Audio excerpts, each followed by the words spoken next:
শহরের পুরানবাজারের বাসিন্দা দুলাল নন্দী তার মায়ের দাঁতের চিকিৎসা করাতে গিয়ে পড়েছেন বিপাকে। এমন হাজারো রোগী সঠিক চিকিৎসা না পেয়ে বাড়তি অর্থ খরচ করে বিভাগীয় শহর বরিশাল গিয়ে নিচ্ছেন চিকিৎসা।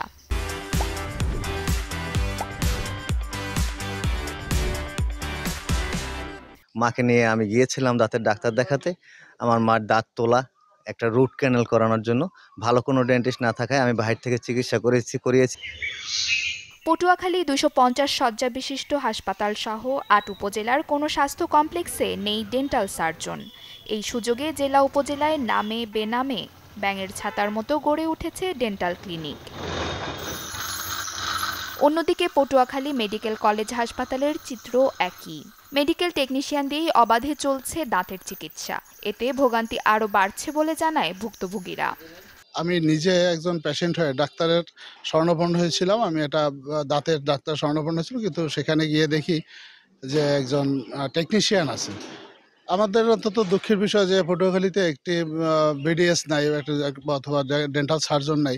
এটা আমাদের জন্য দুঃখজনক। আমি ডাক্তার দেখাইতে গেছিলাম, ডাক্তার পাই না, দাঁত লইয়া বড় ভোগান্তিতে আছি আমি।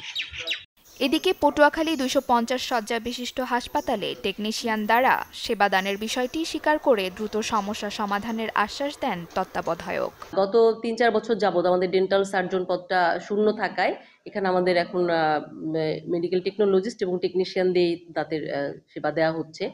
বিশেষায়িত সেবাটা আসলে পাচ্ছে না, কারণ আমাদের শূন্য পদের বিপরীতে আমরা চাহিদা দেওয়ার পরও এখনো একজন বিশেষজ্ঞ ডেন্টাল সার্জন এখানে পদায়ন হয় নাই। তো আমরা আমাদের ঊর্ধ্বতন কর্তৃপক্ষকে অবহিত করেছি এবং তারা আমাদের আশ্বস্ত করেছে অচিরেই আমরা হয়তো একজন ডেন্টাল সার্জন পাবো।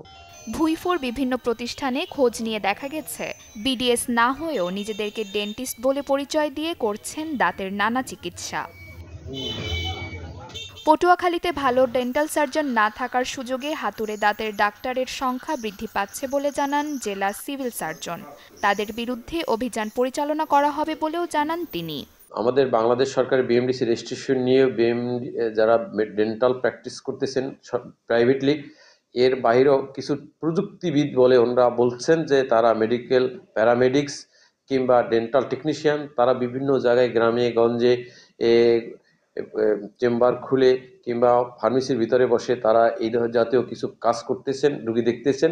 এই বিষয়টা আমাদের নজর এসেছে। আমরা ঊর্ধ্বতন কর্তৃপক্ষের সাথে বিশেষ করে আমাদের হসপিটাল সেকশনে কথা বলবো যে ডেন্টাল চেম্বারের বিষয়ে সর্বশেষ যে নির্দেশনা আমাদেরকে দিয়েছেন আমরা সেই অনুযায়ী ব্যবস্থা নেব। দন্তরোগ বিশেষজ্ঞরা বলছেন ভুল চিকিৎসার শিকার হয়ে অনেকেই আক্রান্ত হচ্ছেন ক্যান্সারের মতো মরণ ব্যাধিতে। ধরেন সঠিকভাবে সে তুলে আনতে পারবে না, এখন ওখানে নার্ভ ইনজুরি হতে পারে, সেটার জন্য সারা জীবনের জন্য তার ওই নামনেস, ধরেন এখানে কোনো নিচের কোনো দাঁত ফেললো, তাইলে আমরা সাধারণত ব্লক অ্যানেস্থেসিয়া দিই। এর ফলে এখানে নার্ভ ইনজুরি হতে পারে, অথবা থার্ড মোলার যদি সে ফেলতে চায়। আসলে কিন্তু এটা থার্ড মোলার কিন্তু একটু সহজ বিষয় না, এটা একটা মাইনর সার্জারি মোটামুটি। এইটা করতে গিয়ে অনেক সময় দেখা গেল যে তারা বড় ধরনের নার্ভ ইনজুরি করে এবং সারা জীবন দেখা যায় অনেক সময় রোগীর এই অসুবিধাটা ভোগ করতে হয়, কারণ দেখা যায় বোধ শক্তিটা থাকে না, এরকম হতে পারে। এবং বিভিন্ন কারণেই বিভিন্ন সমস্যায় হতে পারে, এমনকি মৃত্যুর ঝুঁকি তো রয়েছে। প্রতি উপজেলায় একজন করে ডেন্টাল সার্জন থাকার কথা থাকলেও পদটি শূন্য রয়েছে বছরের পর বছর। ফলে কৃত্রিম দাঁত প্রতিস্থাপন, স্কেলিং, ফিলিং, দাঁত ও মাড়ির রোগের চিকিৎসায় এসব হাতুড়ে ডাক্তারের কাছে গিয়ে ভুল চিকিৎসার শিকার হচ্ছেন রোগীরা। Desk report, channel 24।